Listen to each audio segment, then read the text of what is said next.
નમસ્કાર વિદ્યાર્થી મિત્રો, કેમ છો? મજામાં ને? ઓકે, ચાલો વધીએ આગળ પાછું પ્રકરણમાં.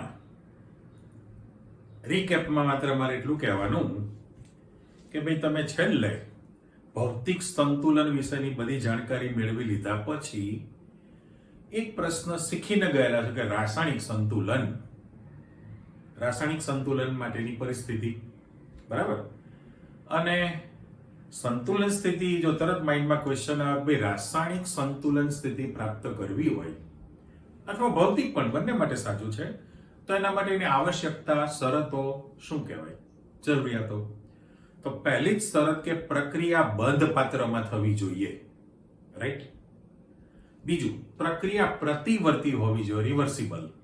યાદ છે ને કે ભાઈ પ્રક્રિયકો વચ્ચે પ્રક્રિયા થઈને નીપજ બનતી હોય અને એ જ પરિસ્થિતિમાં નીપજમાંથી મૂળ પ્રક્રિયકો પાછા બનતા હોય તો એવી પ્રક્રિયાને આપણે રિવર્સિબલ પ્રતિવર્તી પ્રક્રિયા કહીએ છીએ. ત્રીજી વસ્તુ કે બંને પ્રક્રિયા મીન્સ કે પુરોગામી પ્રક્રિયા અને પ્રતિગામી પ્રક્રિયા બંને વિરુદ્ધ દિશામાં સમાન વેગથી થવી જોઈએ અને એમની વચ્ચે સંતુલન પણ સ્થપાવવું જોઈએ ને, વેગ સમાન થવો જોઈએ. અને ચોથી શરત છે કે ભાઈ પ્રક્રિયાના દરેક વિભાગનું તાપમાન ચોક્કસ અચળ રહેવું જોઈએ. જો આ બધી શરતોનું પાલન થાય તો જ તમે સંતુલન સ્થિતિ મેળવી શકો, રાઈટ? ઓકે, હવે રાસાયણિક સંતુલનમાં તમને એવું જનરલ એક સમીકરણ આપણે આપેલું હતું, જનરલ પ્રક્રિયા હતી કે ભાઈ A પ્લસ B બે પ્રક્રિયકો છે અને એની વચ્ચે પ્રક્રિયા થઈને C પ્લસ D નીપજ બની. હવે એને જનરલ ઇક્વેશન કહેવાય. એનો ઉપયોગ વારંવાર આપણે આવે એટલા માટે કે કેપિટલ A અને B પ્રક્રિયકો કયા, વી ડોન્ટ નો.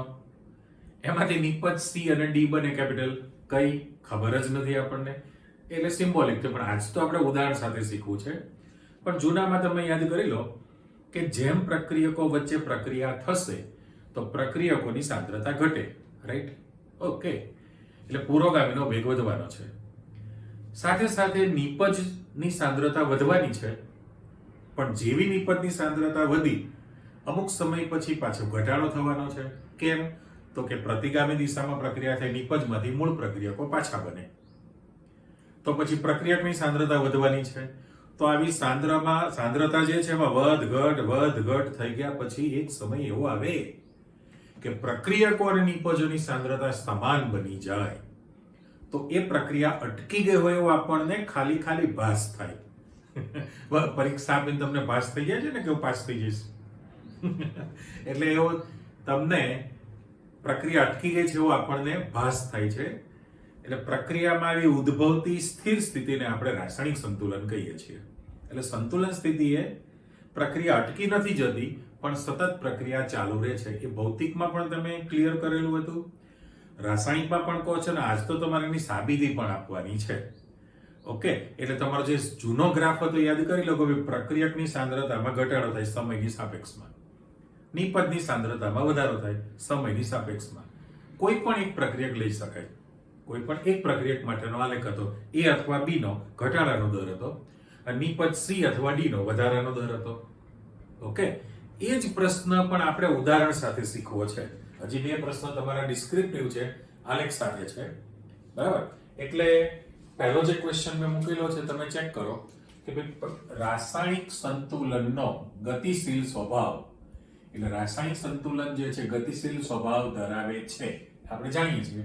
એ ઉદાહરણ આપીને તમે સમજાવો. તમારે ઉદાહરણ આપીને સમજાવવું છે કે ભાઈ ગતિશીલ સ્વભાવ ધરાવે છે. હવે એના માટે તમારે પ્રાયોગિક માહિતી લેવી પડે ને, બરાબર? પ્રાયોગિક માહિતી માટે રેડિયો સક્રિય પદાર્થનો આપણે ઉપયોગ કરવાના છીએ. સંતુલન સ્થિતિ પ્રાપ્ત થઈને રેડિયો સક્રિય પદાર્થ તમે એમાં ઉમેરી દો અને પછી તમે પૃથ્થકરણ એનાલિસિસ કરો તો જે પ્રક્રિયકો વધ્યા ઘટ્યા અથવા બનેલી નીપજો એની અંદર રેડિયો સક્રિયતા દાખલ થાય છે. એનો અર્થ એમ કે પ્રક્રિયા અટકી નથી ગઈ પણ સતત પુરોગામી દિશામાં સતત પ્રતિગામી દિશામાં બંને પ્રક્રિયા વિરુદ્ધ દિશામાં ચાલુ જ રહેતી હોય છે. એટલે અહીં આગળ રાસાયણિક સંતુલનનો ગતિશીલ સ્વભાવ ઉદાહરણ આપીને સમજાવો એવું તમને કહે છે. એટલે આપણે પ્રસ્તાવિકામાં કહી જ દીધું છે કે ભાઈ કોઈ પણ રાસાયણિક પ્રક્રિયા દરમિયાન બંને એટલે પુરોગામી દિશામાં પ્રક્રિયાનો વેગ એટલે ખાલી એરો મૂકું છું લખી દો પુરોગામી દિશામાં અને અહીંયા શબ્દ લખી દો પ્રતિગામી દિશામાં. આ બંને પ્રક્રિયાનો વેગ જે છે એ વિરુદ્ધ દિશામાં પ્રક્રિયા થવાની છે અને અમુક સમય પછી એ વેગ તમારી પાસે સમાન થઈ જશે. તો પ્રક્રિયા અટકી ગઈ હોય એવો આપણને ભાસ થાય. બંને પ્રક્રિયાનો વેગ સમાન થાય. એટલે હવે સીધું તમારી પાસે ઉદાહરણ જ છે કે ભાઈ દાખલા તરીકે આપણે સેમ્પલ લઈ લો. એમોનિયા બનાવવા માટેની હેબર પદ્ધતિ જે છે ને, દાખલા તરીકે આ તો તમે સાવ નાના ધોરણથી શીખતા આવો છો હેબર પ્રોસેસ, અને હજુ તો તમારી પાસે 12મામાં પણ આવવાની જ છે. તો હેબર પદ્ધતિમાં શું કહે છે તો કે ડાય નાઇટ્રોજન ગેસ છે અને ડાય હાઇડ્રોજન ગેસ છે. એને તમે બંધ પાત્રમાં ઊંચા દબાણે, ઊંચા તાપમાને અને ઉદ્દીપકની હાજરીમાં, એટલે ઊંચું દબાણ, ઊંચું તાપમાન, Fe ઉદ્દીપક તરીકે રાખશો તો પ્રક્રિયા થઈને તમારી પાસે એમોનિયા ગેસ બનવાનો છે. NH3 ગેસ બની જાય. ઓકે, સંતુલનમાં જશો તો સંતુલનમાં તમને દેખાય છે કે આમ જનરલી નાઇટ્રોજનની સંખ્યા 2 છે. ઓકે, એટલે મારે 2 મૂકવા પડે તો 3 દુ 6 થયા, તો 3 મૂકી દો, 3 દુ 6 બની ગયા. એટલે પ્રક્રિયા તમારી પાસે આ સંતુલન સ્થિતિ પ્રાપ્ત કરે એવું આપણે સમજવું છે. તો એનો અર્થ એમ કે આપણી ચર્ચા પ્રમાણે કે ભાઈ શરૂઆતમાં આ પ્રક્રિયકોની જે સાંદ્રતા છે એ મેક્સિમમ મહત્તમ હોય ને, N2 અને હાઇડ્રોજન એની મહત્તમ સાંદ્રતા છે, અને એ વખતે નિપજની સાંદ્રતા તમારી પાસે કેવી હોય? ખૂબ જ નહિવત હોય. પણ જેમ જેમ પ્રક્રિયકો વચ્ચે પ્રક્રિયા થશે અને પૂર્વગામી દિશામાં પ્રક્રિયા શરૂ થઈ તો સમયની સાપેક્ષમાં પ્રક્રિયકની સાંદ્રતામાં આપણે જાણીએ છીએ ઘટાડો થવાનો છે ને. આ બંને પ્રક્રિયકોની સાંદ્રતામાં ઘટાડો થાય ત્યારે સામા પક્ષે નિપજની સાંદ્રતામાં, નિપજ છે એની સાંદ્રતામાં શું થવાનો છે? વધારો થાય. રાઈટ? આપણે પહેલા જ કહેલું છે કે ભાઈ રાસાયણિક પ્રક્રિયા બંધ પાત્રમાં પ્રક્રિયકો લઈને પ્રક્રિયા કરીએ છીએ. એટલે આપણી જે હેબર પદ્ધતિ છે એમાં એ સંતુલનના પ્રમાણ પણ તમને જોઈ શકાય છે કે 1 મોલ ડાય નાઇટ્રોજન વાયુ અને 3 મોલ ડાય હાઇડ્રોજન વાયુ 1:3 નું પ્રમાણ છે. તમે બંધ પાત્રમાં ઊંચા તાપમાને, ઊંચા દબાણે અને Fe ઉદ્દીપકની હાજરીમાં, યોગ્ય ઉદ્દીપક થયો ને, જો તમે પ્રક્રિયા કરશો તો તમારી પાસે 2 મોલ એમોનિયા નિપજ બને છે. એટલે આ જે સમીકરણ છે એને હું બ્લોક કરી દઉં. ચલો, આપણું આ ઉદાહરણનું સમીકરણ છે. પણ જે માહિતી આપી એ પ્રમાણે કે જેમ જેમ સમય પસાર થતો જાય એમ પ્રક્રિયકની સાંદ્રતામાં ઘટાડો થાય, નિપજની સાંદ્રતામાં વધારો થાય. હવે આપણે લાસ્ટ ટાઈમ જે આલેખ દોરેલો હતો એના કરતાં થોડોક જુદો આલેખ આવશે, થોડોક અલગ પ્રકારનો તમારી પાસે આલેખ આવવાનો છે. હવે પ્રક્રિયક માટે, પ્રક્રિયક જે છે એના માટે અહીંયા આગળ ઘટા જે આલેખ તમે જુઓ કે સાંદ્રતા વિરુદ્ધ સમયનો આલેખ છે. સાંદ્રતા વિરુદ્ધ સમયનો તમારી પાસે આલેખ છે. તો દાખલા તરીકે નાઇટ્રોજનની આપણે વાત કરીએ તો એનો ગ્રાફ, કારણ કે હું ખાસ એ લખી દઉં છું કે t બરાબર 0 સમય હશે. જો આ યાદ રાખજો, આ ઓરિજિન છે ને આપણું ઓરિજિન, t બરાબર 0 સમયે ડાય નાઇટ્રોજનની સાંદ્રતા ખૂબ જ વધુ હોવાની છે. પણ પછી તમારી પાસે જેમ જેમ સમય વધતો જાય એમ ડાય નાઇટ્રોજનની સાંદ્રતામાં શું થવાનો છે? ઘટાડો થાય. એટલે આપણે 3 કલર અલગ અલગ મૂકીએ છીએ. માની લો કે હું આ આલેખ જે છે આ રીતે મૂકું છું તો આ એકચ્યુઅલી ઘટાડાનો જ દર છે આની અંદર. એટલે આ અમુક ટાઈમ પછી તમારી પાસે આલેખ પેરેલલ બની ગયો છે. તો આના માટે અત્યારે ડાય નાઇટ્રોજન N2 ગેસ લખી દઉં છું, પણ એ પોતે પ્રક્રિયક છે ને, N2 પોતે પ્રક્રિયક છે. સેમ કોપી 3 મોલ તમે હાઇડ્રોજન લીધેલા છે તો એ હાઇડ્રોજન જે છે, હાઇડ્રોજન એ પણ આપણે કલર બદલી નાખીએ, રેડ કલર મૂકું છું. તો એનો આલેખ પણ તમારી પાસે આ ટાઈપનો ઘટાડાનો દર જ છે. એના માટે હું H2 ગેસ લખું છું અને આ પણ તમારી પાસે પ્રક્રિયક જ છે. બરાબર? N2 ગેસ ડાય નાઇટ્રોજન વાયુ અને ડાય હાઇડ્રોજન વાયુ છે. તો એ આપણો ઘટાડાનો આલેખ છે સમયની સાપેક્ષમાં. પણ જ્યારે તમે નિપજ મૂકશો તો સમય વધતો જાય, નિપજની સાંદ્રતા વધવાની છે. એનો અર્થ એમ કે એ આલેખ જે છે બ્લુ કલરથી મૂકું છું, જો એ આલેખ તમારી પાસે આ રીતનો બનવાનો છે. એટલે પહેલા તો આ નિપજ છે, બ્રેકેટમાં આપી દીધું, અને એમોનિયા ગેસ છે. એ સમીકરણ પ્રમાણે સંતુલનના કોઈ આંકડા લખવાના હોતા નથી. આંકડા તમે લખી શકતા નથી, પણ તમે જોઈ લીધું કે પ્રક્રિયા તમે લેશો તો એની સાંદ્રતામાં ઘટાડો થયો. આ પણ સાંદ્રતામાં ઘટાડાવાળો આલેખ છે, પણ નિપજ લો તો સાંદ્રતામાં વધારો થાય છે. હવે એક સમય એવો આવે કે બંને પ્રક્રિયકો અને નિપજોની સાંદ્રતા સમાન થઈ જાય તો એ પ્રક્રિયા અટકી જશે, એટલે સંતુલન સ્થિતિ પ્રાપ્ત થાય. પ્રક્રિયામાં સંતુલન સ્થિતિ પ્રાપ્ત થવાની છે. એટલે હું અહીંયા આગળ જે મૂકું છું એ તમે જુઓ, બંને ઘટકોની સાંદ્રતા સમાન થઈ કહેવાય. એટલે મારે અહીંયા આગળ સમાન સાંદ્રતા એવો શબ્દ મૂકી દેવો છે. પ્રક્રિયકોની જેટલી સાંદ્રતા છે એટલી જ બનેલી નિપજોની સાંદ્રતા હોય. એ પણ આપણે ચોખવટ કરી છે ને પહેલો જ ક્વેશ્ચન, કે ભાઈ 3 પ્રકારની જે પ્રક્રિયા તમને જોવા મળે છે સાંદ્રતા પ્રમાણે, એવું બને કે તમારી પાસે નિપજની સાંદ્રતા વધી જાય. પ્રક્રિયા ખૂબ જ નહિવત, નગણ્ય, અવગણી શકાય, પ્રાયોગિક રીતે માપી પણ ન શકાય, તો એનું મહત્તમ અથવા મહદ અંશે પ્રક્રિયકનું નિપજમાં રૂપાંતરણ થયું કહેવાય. બીજી પ્રક્રિયા હતી તમારી પાસે કે ભાઈ એની અંદર નિપજની સાંદ્રતા બહુ જ ઓછી બને, પણ પ્રક્રિયા થયા વગરનો પ્રક્રિયક જ તમને એમને જથ્થો પડી રહે, તો એ આપણા માટે ફાયદાકારક નથી, પુરોગામીનો વેગ ધીમો કહેવાય. અને ત્રીજો પ્રકાર તમારી પાસે એવો આવે કે બનેલી નિપજની સાંદ્રતા અને બાકી રહેલો પ્રક્રિયકની સાંદ્રતા ચોક્કસ હોય કે જેની તમે કમ્પેરિઝન પણ કરી શકો.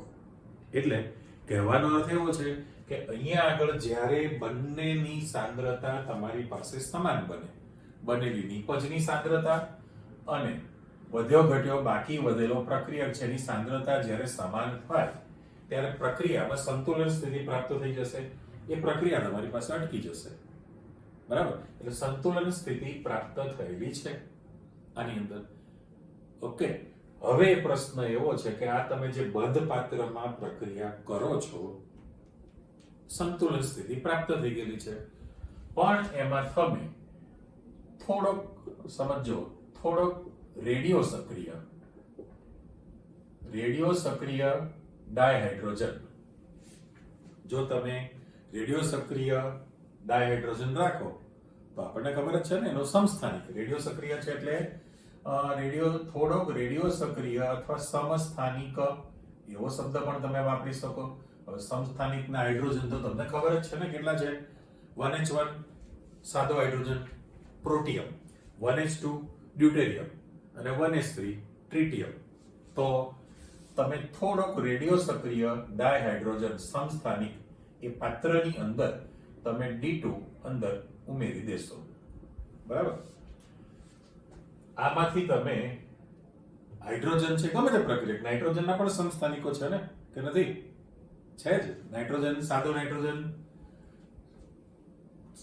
કેટલો કહેવાય? નાઇટ્રોજન 714, નાઇટ્રોજન 715 સમસ્થાનિક થયો. હાઇડ્રોજનના તો આપણે હાઇડ્રોજન ચેપ્ટરમાં શીખી લીધેલા છે કે ભાઈ થોડો સમસ્થાનિક ડાયહાઇડ્રોજનનો સમસ્થાનિક જો તમે અંદર ઉમેરી દો, એકચ્યુઅલી એ રેડિયો સક્રિયતા દર્શાવતું હોય આની અંદર. આ ઓછું છે, પણ ટ્રિટિયમનું પ્રમાણ સૌથી વધુ તમારી પાસે રેડિયો સક્રિયતાની વાત હતી. જો તમે અંદર ડ્યુટેરિયમ ઉમેરી દો સંતુલન સ્થિતિ પ્રાપ્ત થયા પછી, અને મિશ્રણને પ્રક્રિયા મિશ્રણને રહેવા દો.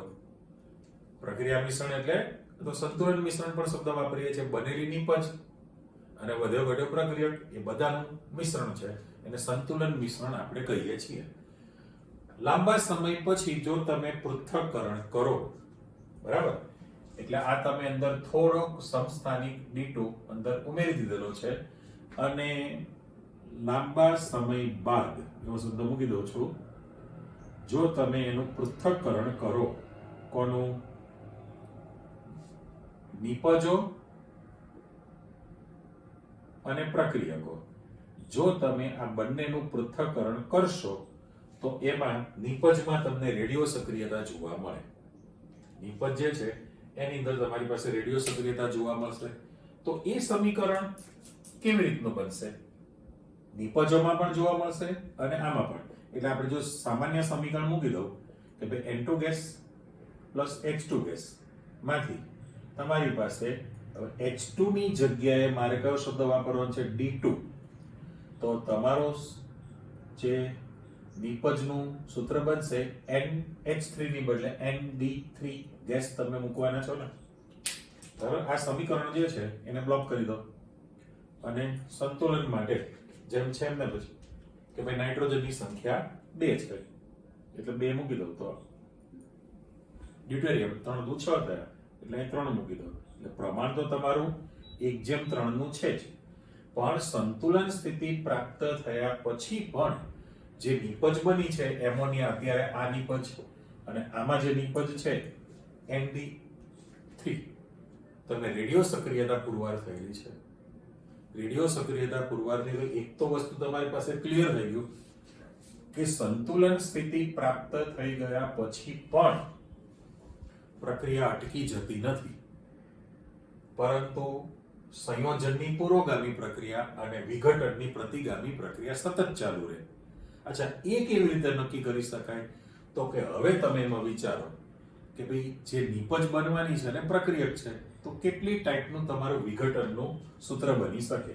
દાખલા તરીકે આ તો N2 ને તો આપણે કઈ વિચારવાનું છે જ નહીં, પણ આ D2 લખેલું છે, D2 એની અંદર તમારી પાસે શક્યતા કેટલી થઈ?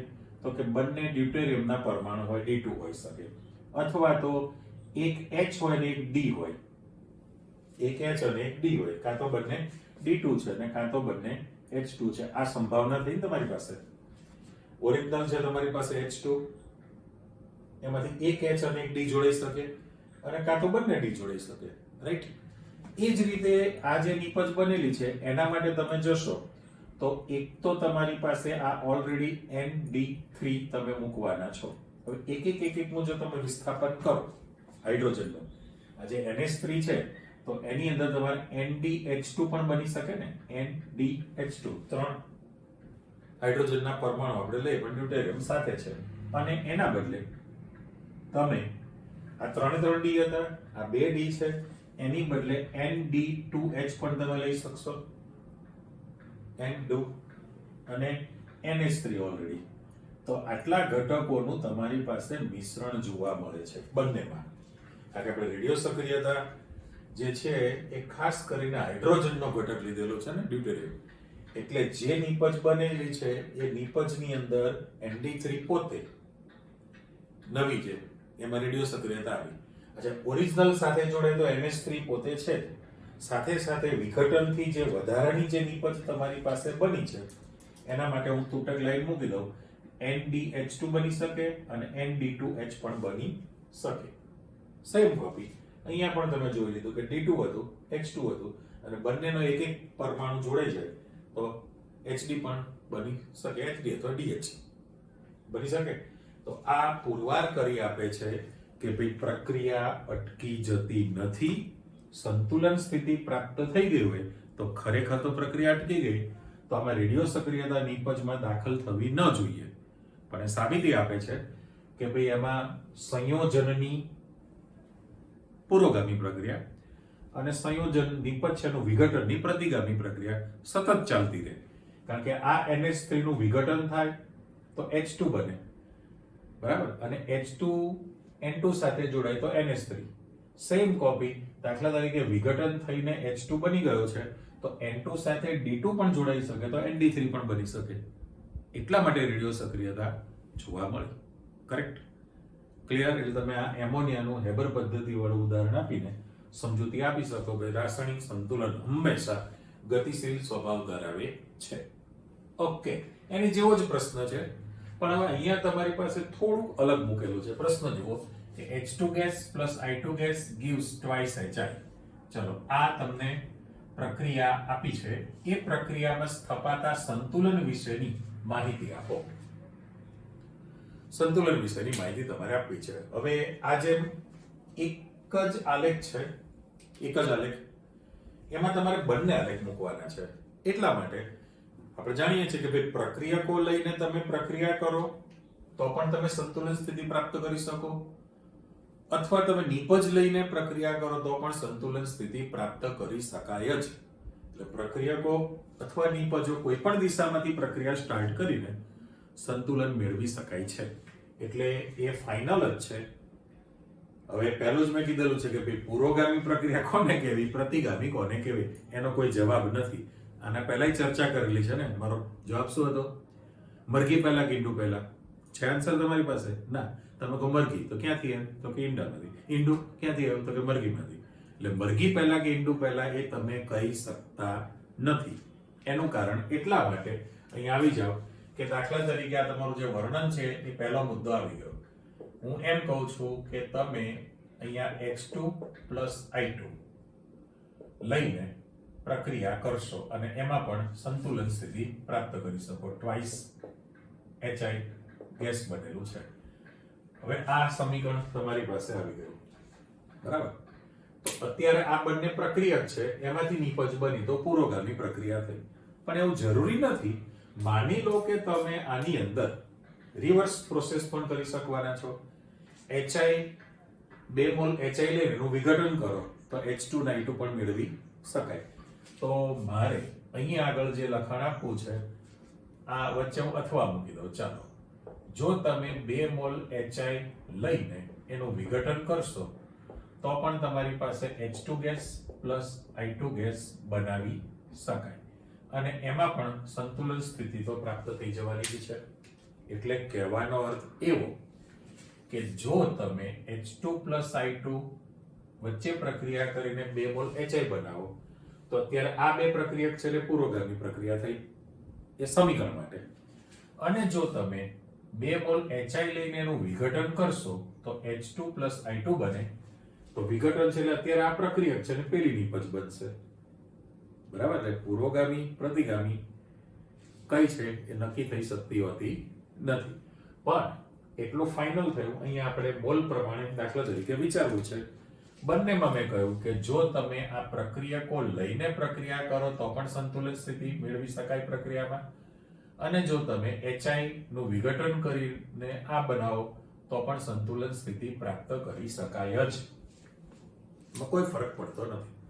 હવે આલેખ તો આ પ્રકારનો જ છે તમારી પાસે, પણ એમાં બે રીતે મૂકેલું છે. પહેલું સાઈડ જે છે એ આ આપણે આલેખ મૂકીએ અને આનો આલેખ છે આપણે આ સાઈડ મૂકીએ છીએ. ઓકે, હવે એના હિસાબ પ્રમાણે જો તમારે જવું હોય તો એવું કહી શકાય કે આ 1 મોલ એક ડાયહાઇડ્રોજન વાયુ છે અને 1 મોલ I2 ગેસ છે અને એમાંથી તમારી પાસે 2 મોલ જે છે HI નિપજ બને છે. 2 મોલ HI નિપજ બની છે. હવે આપણે આ પ્રકારનો જ કલર વાપરવો છે, પણ પ્રશ્ન કેવો થવાનો છે કે ભાઈ H2 અને I2. તો જો હું પહેલા માટે લખી નાખું, આમાં તો કોઈ પ્રશ્ન છે નહીં, એક્ઝેમિકનું પ્રમાણ છે. એટલે જો હું અહીંથી આલેખ સ્ટાર્ટ કરવા અહીંથી આ રીતે, બરાબર? તો આ તમારો ઘટાડાવાળો આલેખ છે ને, આગળ ચાલે આ રીતે મેં મૂકી દીધું. તો સાથે સાથે મારે લખવું પડે બે આ H2 ગેસ છે, H2 ગેસ છે, બરાબર? અને માની લો કે તમારે આ H2 ગેસ અથવા I2 ગેસ પણ તમે લખી શકવાના છો. પણ નિપજ તરીકે જ્યારે તમારે લેવું હોય, નિપજ તરીકે આપણે બંને આની આ જ કોપી કરવી છે. પણ H2 પ્રક્રિયક છે એટલે એની સાંદ્રતા ઘટી, તમારે અહીંથી પેરેલલિટી બની છે એવું માનો. બીજો કલર આપણી પાસે રેડ છે એટલે I2 માટેનો આલેખ મૂકું છું. તો I2 માટેનો આલેખ એની જેવો જ આવે ને, કારણ કે એમાં પ્રમાણ સાંદ્રતા સાથે કોઈ લેવા દેવા નથી. એટલે એ જે આલેખ તમારી પાસે જે બનવાનો છે એ H2 લો અથવા I2 તમે લઈ શકો અને સામા પક્ષે તમારી પાસે નિપજ છે. આપણે બે અલગ જ મૂકીએ. ચાલો હવે હું માની લો કે I2 નો, સપોઝ તમે I2 નો આલેખ રાખેલો હોય, હા, તો ગ્રીન ની જગ્યાએ તમારી પાસે રેડ આલેખ મારે મૂકવો છે અને સામા પક્ષે નિપજ. તો નિપજ તરીકે આપણે બ્લુ મૂકીએ છીએ. હવે નિપજની અંદર જેમ જેમ સમય વધતો જશે એમ તમારી પાસે નિપજની સાંદ્રતા આ રીતે વધેલી છે. એટલે હું HI ગેસ લખી નાખું, પણ એને નિપજ શબ્દ મેં આપેલો છે. એટલે H2 ની સાંદ્રતા ઘટે છે, સામા પક્ષે HI ની સાંદ્રતા તમારી પાસે વધી છે, રાઈટ? અને ધારો કે તમે I2 નો આલેખ લીધેલો હોત તો I2 ની સાંદ્રતા ઘટે છે, HI ની સાંદ્રતા વધે છે. એ બંને રાશિ સરખી છે. ઓકે, આ ગ્રાફ તમારી પાસે આ પ્રકારનો તૈયાર થાય. આપણે રેડ ને અલગ મૂકવું જ છે એટલે એમ ન થાય કે બે સરખા આલેખ આવેલા નથી એમાં. રાઈટ? આ H2 માટે છે અને I2 માટે માની લો કે મારે આલેખ મૂકવો છે તો એના માટે હું રેડ કલર મૂકું છું. તો આ રેડ કલર જે છે એ પણ તમારી પાસે આ રીતનો I2 ગેસ છે, બરાબર? એટલે હું આને પ્રક્રિયક શબ્દ મૂકી દઉં છું. H2 ને પણ મારે ગ્રીન અક્ષરથી જ લખવું છે, આ પ્રક્રિયક છે. અને જે બાજુમાં જે તમે શીખ્યા છો એ જ રીતે આ જે પેરેલલિટી તમારી પાસે તૈયાર થઈ એ સંતુલન સ્થિતિ થઈ. એટલે બનેલી નિપજની સાંદ્રતા અને પ્રક્રિયકની સાંદ્રતા એ જ્યારે સમાન થઈ જશે, આ જે લાઈન છે ત્યાં તમારી સંતુલન માટેનો આપણી પાસે મુદ્દો લખેલો છે. તો આ પહેલા માટેનો આલેખ થયો. માની લો કે તમે આ વિરુદ્ધ પ્રક્રિયા કરો છો એટલે HI લઈને એનું વિઘટન કરીને H2 ના I2 ઉત્પન્ન કરો. તો ગ્રાફ પ્લોટ કરવું હોય તો શું થશે? કારણ કે HI પ્રક્રિયક બનશે અને નિપજ 2 બનવાની છે. એટલે હવે મારે અહીંયા આગળ જો તમે HI તરીકે રાખો, HI તરીકે, તો એ નિપજ છે એ પ્રક્રિયક બની ગયો કહેવાય ને. એટલે પ્રક્રિયકની સાંદ્રતામાં ઘટાડો થશે.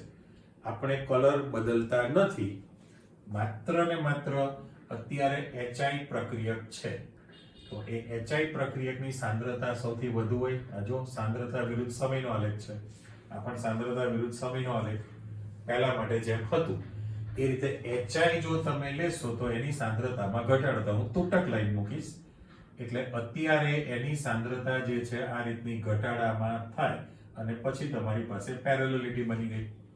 ઓકે, તો આપણે HI લખેલું છે ગેસ, પણ એ કોણ છે આપણા માટે? પ્રક્રિયક છે. એટલે પ્રક્રિયકની સાંદ્રતામાં શું થયો કહેવાય?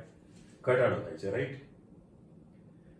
અત્યારે નિપજ હતી એટલે સાંદ્રતા વધી, પ્રક્રિયક છે તો સાંદ્રતા ઘટી છે.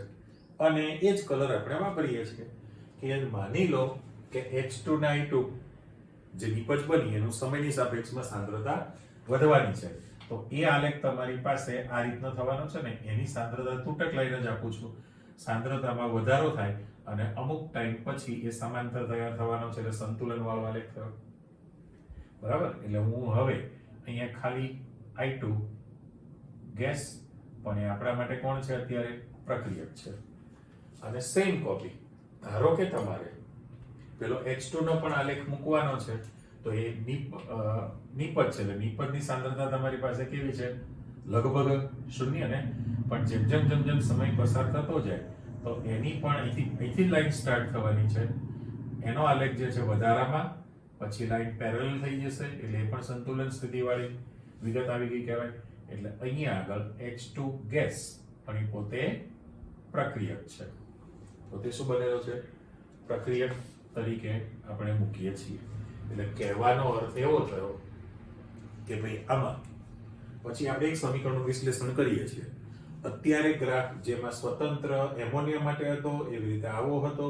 આ આલેખ જે છે તમે મૂકો આમ ઉલટો કરીને તો આની જેવું જ બને, પણ વધારા ઘટાડામાં તમે ચેક કરી લીધું તો ફાઇનલ થયું કે જ્યારે તમે પ્રક્રિયકો લઈને પ્રક્રિયા કરો, કોઈ પણ પ્રક્રિયા, તો પુરોગામી દિશામાં પ્રક્રિયા કરીને સંતુલન સ્થિતિ પ્રાપ્ત કરી શકાય, અથવા તમે નિપજ લઈને પ્રક્રિયા સ્ટાર્ટ કરી એટલે પ્રતિગામી દિશામાં પ્રક્રિયા સ્ટાર્ટ કરી તો પણ સંતુલન સ્થિતિ પ્રાપ્ત કરી શકાય જ. પણ આમાં પહેલું જે સમીકરણ મૂકેલું છે, પહેલું સમીકરણ, એની અંદર 1:1 નું પ્રમાણ તમે મૂકેલું છે. એટલે પરિસ્થિતિ કેવી થઈ કે જે પહેલા સમીકરણની અંદર માની લો કે આપણે ફરી નીચે સમીકરણ આપું છું કે H2 gas plus I2 gas અને gives twice HI ગેસ. આ આપણું સમીકરણ છે ઉપર લખેલું, ત્યાં મોલની સાપેક્ષમાં તૈયાર કરેલું છે. પણ તમે એવું લખી જ શકો આની અંદર કે જ્યારે સંતુલન સ્થિતિ પ્રાપ્ત થઈ જાય એટલે શબ્દ મૂકું છું કે સંતુલન સમયે, ચલો, કારણ કે પ્રમાણ તમારી પાસે 1:1 છે, બરાબર? તો એ શું થયું? સંતુલન સમયે H2 ની સાંદ્રતામાં થતો ઘટાડો. સંતુલન સ્થિતિ પ્રાપ્ત થઈ જાય ત્યારે H2 ની સાંદ્રતામાં થતો ઘટાડો એ કોના બરાબર હશે? તો કે એ I2 ની સાંદ્રતામાં થતા ઘટાડા ના બરાબર હોય છે. ઓકે, પણ હવે જો મારો દાખલા તરીકે નિપજ લખવી છે તો એ કોના બરાબર થવાનું છે? મેં બરાબર નિશાની મૂકી દીધી છે. તો HI ની સાંદ્રતામાં થતો વધારો. પણ હવે એ 2 મોલ છે ને, એટલે એમાં જે વધારો થવાનો છે એ મારે અહીંયા આગળ જો લખાણ કરવું હોય તો 1/2 લખવું પડે ને. અહીંયા આગળ 1/2 કરી દઉં અને બ્રેકેટમાં આપી દઉં. ચાલો આને પણ આપણે કૌંસ કરી દઈએ. રાઈટ, જુઓ હવે અહીં તમારી પાસે વસ્તુ ક્લિયર થઈ ગઈ કે ભાઈ સંતુલન સમયે ડાયહાઇડ્રોજનની સાંદ્રતામાં થતો ઘટાડો બરાબર I2 ની સાંદ્રતામાં થતો ઘટાડો અને બરાબર લખવું હોય તો HI ની સાંદ્રતામાં થતો વધારો છે કે નિપજ છે, પણ એ 2 મોલ છે એટલે 1/2 થયું કહેવાય ને. અહીં આગળ આ ઘટાડો શબ્દ છે પ્રક્રિયકો માટે અને નિપજ છે તો તમારી પાસે વધારો થાય. એટલે ઇન શોર્ટ આપણે કહી શકીએ કે ભાઈ સંતુલન ગતિશીલ સ્વભાવ ધરાવે જ છે. આ ચર્ચા તમારી પાસે આવી ગઈ. એક ગ્રાફ ડિસ્ક્રિપ્ટિવ પોર્શન છે. ચલો વધો આગળ. હવે તમારી પાસે એવું આપ્યું છે, હવે થોડું સૂત્રાત્મક કામ તમારી પાસે ધીરે ધીરે આવતું જશે. તો પહેલામાં પહેલું કે ભાઈ રાસાયણિક સંતુલન અચળાંક કોને કહેવાય અને એની અંદર તત્વયોગમિતીય અગત્યતા ઉદાહરણ આપીને સમજાવો એવો તમારી પાસે ક્વેશ્ચન છે. પણ તત્વયોગમિતીય એટલે શું? સ્ટોઇકિયોમેટ્રી જાણો છો ને. આપણે અહીંયા આગળ થોડું કરવું, સંતુલન કોને કહેવાય? તો 2 વૈજ્ઞાનિક નામ છે તમારી પ્રસ્તાવિકા કે ભાઈ નોર્વેના 2 વૈજ્ઞાનિક. એકનું નામ છે ગુલ્ડબર્ગ, એટલે સ્પેલિંગમાં એકચ્યુઅલી GULDBURG, ડી સાયલન્ટ છે એટલે ગુલ્ડબર્ગ બોલાય છે, ત્યાં ગુલ્ડબર્ગ એવો શબ્દ લખ્યો છે. ગુલ્ડબર્ગ અને વાગે એટલે WAG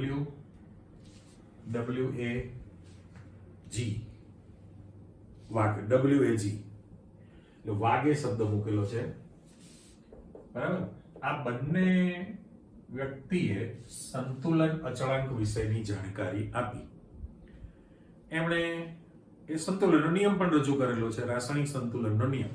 તો આપણે એક સામાન્ય સમીકરણ લખવું છે. હવે સામાન્ય સમીકરણ કોને કહેવાય? તો દાખલા તરીકે એ પ્રક્રિયક અને બી પ્રક્રિયક છે, એની વચ્ચે પ્રક્રિયા થઈને સી અને ડી આ નિપજો બનવાની છે. સી અને ડી નિપજ તમારી પાસે તૈયાર થયેલી છે. પણ એમાં હવે જે આ સામાન્ય સમીકરણ આપણે મૂકેલું છે, પણ એમાં જે સ્મોલ લેટર જે મૂકું છું એની મોલ સંખ્યા છે.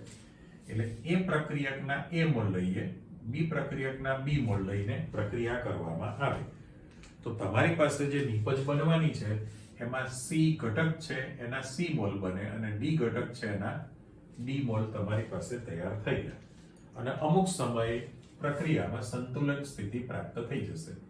આ જે સામાન્ય સમીકરણ છે ને હું બ્લોક કરી દઉં. આ સમીકરણ આપણે બ્લોક કરી દઈએ એટલે બંને વેગ જ્યારે સમાન થાય ત્યારે સંતુલિત પ્રક્રિયા તૈયાર થઈ કહેવાય ને. કે ભાઈ એમાં આ જનરલ ઇક્વેશન કયા પ્રક્રિયા કેટલા મોલ કઈ નિપજ કેટલી મોલ સંખ્યામાં નિપજ બનશે એની કોઈ આપણી પાસે જાણકારી નથી, એટલે સિમ્બોલિક ઇક્વેશન કહેવાય. તો ગુલ્ડબર્ગ અને વાગે જે રજૂ કર્યો નિયમ એ સક્રિય જથ્થાનો નિયમ પણ કહેવાય. સક્રિય જથ્થો એટલા માટે કે ભાઈ જે પ્રક્રિયા છે પ્રક્રિયા એ પ્રક્રિયકોની સાંદ્રતાના ગુણાકારના સમપ્રમાણમાં હોય. એટલે જો તમે પ્રક્રિયકની સાંદ્રતા વધુ હોય તો પ્રક્રિયા ઝડપી થાય અને ઓછી હોય તો સાંદ્રતા ધીમી પ્રક્રિયા થવાની છે. આની અંદર એ જે સ્મોલ લેટર જે લખેલા છે તમે કે A B C અને D એ ઘટકોની મોલ સંખ્યા સૂચવે છે. બરાબર, તમે છે લખી નાખો. સ્મોલ લેટરમાં જે મૂકેલું છે એ પ્રત્યેક ઘટકોની તમને મોલ સંખ્યા દર્શાવેલી છે. હવે જ્યારે પ્રક્રિયામાં સંતુલન સ્થિતિ પ્રાપ્ત થાય, બરાબર, હવે એ મોલ સંખ્યા સાચી છે, પણ આ બધા જ ઘટકોની સાંદ્રતા, જો ઘટકોની સાંદ્રતા, બધા જ ઘટકોની સાંદ્રતા તમે મોલ પ્રતિ લીટર એટલે મોલ લીટર ઇન્વર્સમાં તમે લઈ લો, તો એનો જે સંતુલન અચળાંક છે એ સંતુલન અચળાંક તમે લખી શકો Kc, એટલે સાંદ્રતા પ્રમાણે દેલું છે. તો સંતુલન અચળાંક Kc તમારે લખવું હોય તો C ઘટકની સાંદ્રતા છે, આ D ઘટકની સાંદ્રતા છે, નીચે A ઘટકની સાંદ્રતા છે અને B ઘટકની સાંદ્રતા નો ગુણાકાર અને એનો ગુણોત્તર. તો આ તમારી પાસે સંતુલન અચળાંક તૈયાર થયેલો કહેવાય. આની અંદર એટલે આ સમીકરણને હું બ્લોક કરી દઉં. બરાબર, આપણે સામાન્ય સંજોગોમાં મોલ સંખ્યાને તમે ધ્યાનમાં ન લો તો A અને B બે પ્રક્રિયક છે, એમાંથી C અને D નિપજ બને. તો સંતુલન સમયે નિપજની સાંદ્રતાનો ગુણાકાર અને પ્રક્રિયકોની સાંદ્રતાના ગુણાકારના ગુણોત્તરને રાસાયણિક સંતુલન અચળાંક કહેવાય. હવે સંતુલન એટલે આપણે ઇક્વિલિબ્રિયમ બોલીએ છીએ ને, ઇક્વિલિબ્રિયમ એટલે સંતુલન, પણ સાંદ્રતા તમે મોલ પ્રતિ લીટરમાં રાખેલી છે, મોલ પ્રતિ લીટરમાં, એટલે તમારે અહીંયા સંતુલન અચળાંક Kc લખેલો છે, C ફોર કોન્સન્ટ્રેશન. ઓકે, પણ હવે પરિસ્થિતિ કેવી થઈ કે જો તમે આ મોલ સંખ્યાને ધ્યાનમાં રાખતા હો તો દરેકની મોલ સંખ્યા તમારે લખવી પડે ઉપર. એટલે આ જે C ઘટક છે એની સાંદ્રતા એના C mall small letter, D ઘટક એની સાંદ્રતા એના D મોલ છે. નીચે પ્રક્રિયકમાં આપણે અલગ કલર વાપરેલો છે, તો A પ્રક્રિયક છે એની સાંદ્રતા એના A મોલ, B પ્રક્રિયક એની સાંદ્રતા એના B મોલ છે. એટલે આ મોલ સંખ્યાની સાપેક્ષમાં તો એને તત્વ યોગમિતીય અગત્યતા પણ તૈયાર થયેલી કહેવાય. હવે પ્રશ્ન એવો થયો, આમાં જે બને છે એ કેવું થાય? આપણે એક ઉદાહરણ પણ મૂકી દઈએ. ચલો આપણે જનરલ એક વિગત તમારી પાસે આવી ગઈ, રાઈટ? સીધું તમે ઉદાહરણમાં જતા રહો. મારે ઉદાહરણ આ H2 I2 વાળું જ આપણે લેવું છે. દાખલા તરીકે આ H2 gas plus I2 gas લઈને જ્યારે તમે પ્રક્રિયા કરો ત્યારે ટ્વાઇસ HI ગેસ બનવાનો છે. આ આપણું ઉદાહરણ છે.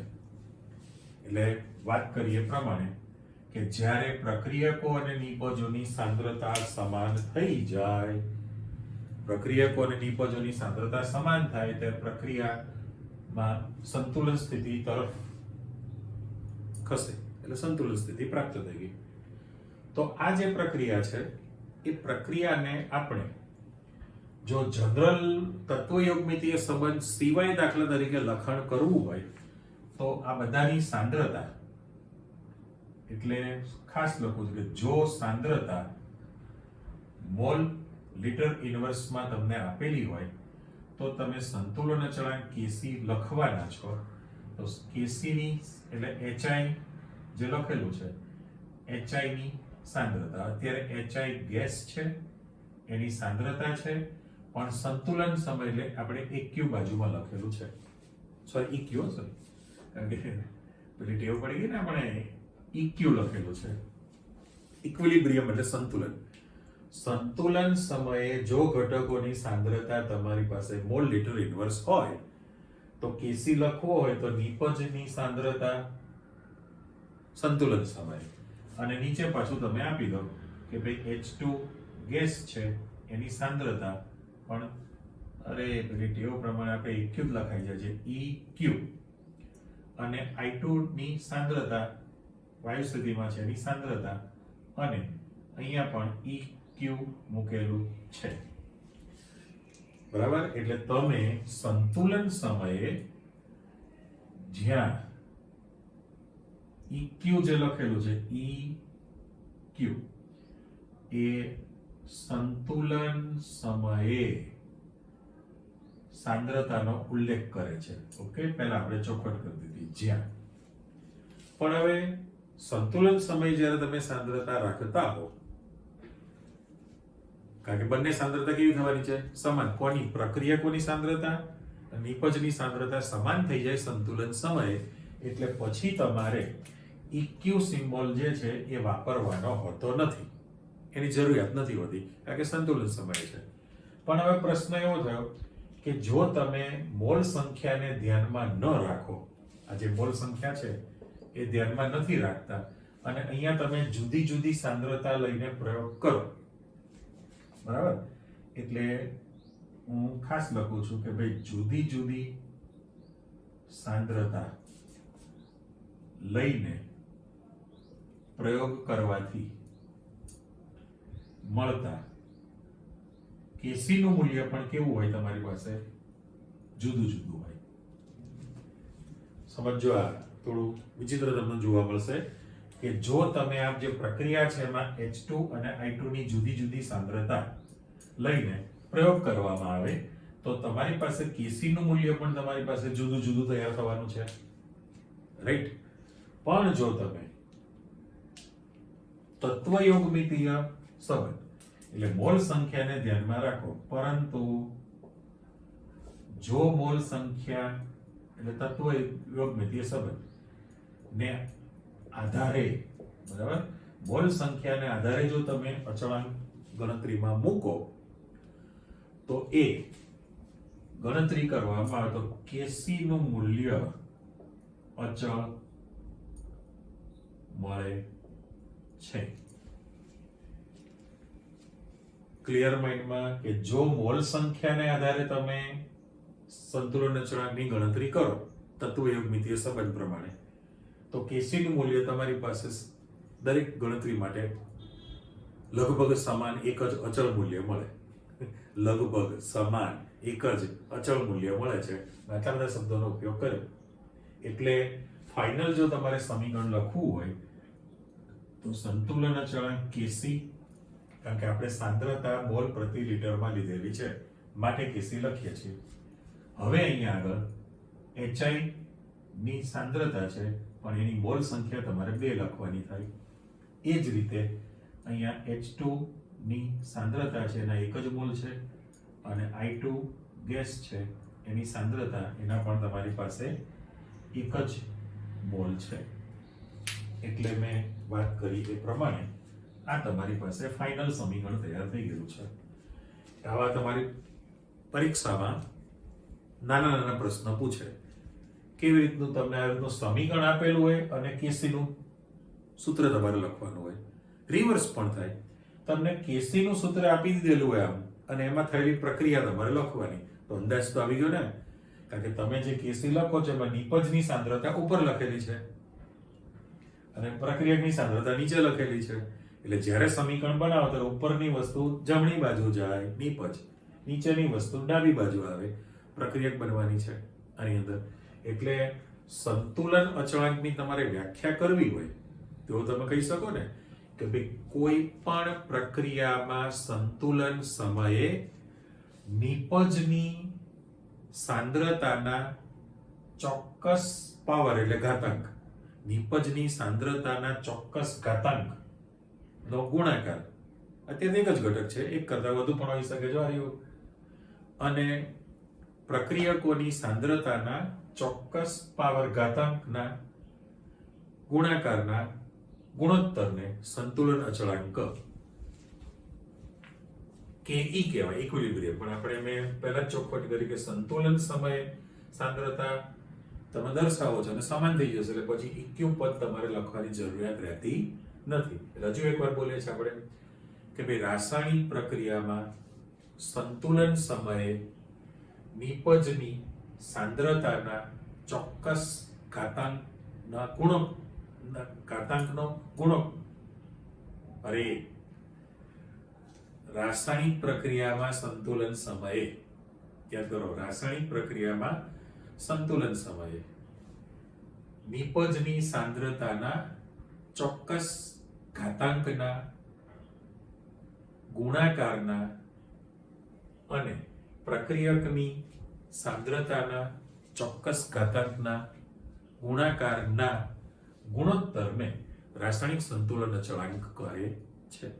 એટલે બે રીતે થયું. તત્વયોગ મિતીય અગત્યતા તમારી પાસે માઇન્ડમાં ક્લિયર થઈ ગઈ કે જો તમે મોલ સંખ્યા ન રાખો એટલે તત્વયોગમિતીય ગુણક જે શબ્દ કીધો છે તત્વયોગમિતીય ગુણક આ જે છે. તો હવે તત્વયોગમિતીય પ્રક્રિયા એટલે શું? એક જાણકારી માટે વ્યાખ્યા આપું છું. જે રાસાયણિક પ્રક્રિયકોની મોલ સંખ્યાની સાપેક્ષમાં થતી હોય તો તેવી પ્રક્રિયાને તત્વયોગમિતીય પ્રક્રિયા કહે છે. હજુ એકવાર સાંભળો. જે રાસાયણિક પ્રક્રિયકોની મોલ સંખ્યાની સાપેક્ષમાં થતી હોય તો તેવી પ્રક્રિયાને તત્વયોગમિતીય પ્રક્રિયા કહે છે. એટલે તમે અહીંયા કહ્યું કે એ પ્રક્રિયકના એ મોલ અને બી પ્રક્રિયકના બી મોલ લઈને પ્રક્રિયા કરી તો આપણી પાસે નિપજ સી નિપજના સી મોલ ડી નિપજના ડી મોલ ઉત્પન્ન થશે. એટલે જો તમે મોલ સંખ્યા ન ધ્યાનમાં લો તો જુદી જુદી સાંદ્રતા લઈને પ્રયોગ કરો તો Kc નું મૂલ્ય તમને અલગ અલગ મળે. પણ જો તમે તત્વયોગમિતીય સંબંધને ધ્યાનમાં રાખો એટલે મોલ સંખ્યાને કન્સિડર કરો તો એ વખતે આ પ્રયોગ કરવામાં આવે તો Kc નું મૂલ્ય તમને અચળ મળે. એટલે પ્રક્રિયામાં એની અગત્યતા તમારી પાસે આવી ગઈ કહેવાય ને, એ જરૂરિયાત છે. ઓકે, હજી તો બધું સૂત્રાત્મક કામ નેક્સ્ટ ટાઈમ આવવાનું જ છે. આ તો તમે ગુલબર્ગ અને વાનનો નિયમ થયો અને સક્રિય જથ્થા પ્રમાણે જ થયું કહેવાય એટલે સૂત્રાત્મક માહિતી આવવાની. ટૂંકમાં આજે તમે બંનેની અંદર ગતિશીલ સ્વભાવની ચર્ચા કરી છે. બરાબર, સ્પેશિયલ ઉદાહરણ આપીને ગતિશીલ સ્વભાવની માહિતી આપી દીધી અને તત્વયોગમિતીયની જરૂરિયાત શા માટે છે એ પણ મેળવી લીધું છે. ઓકે, આટલું તૈયાર કરી રાખો.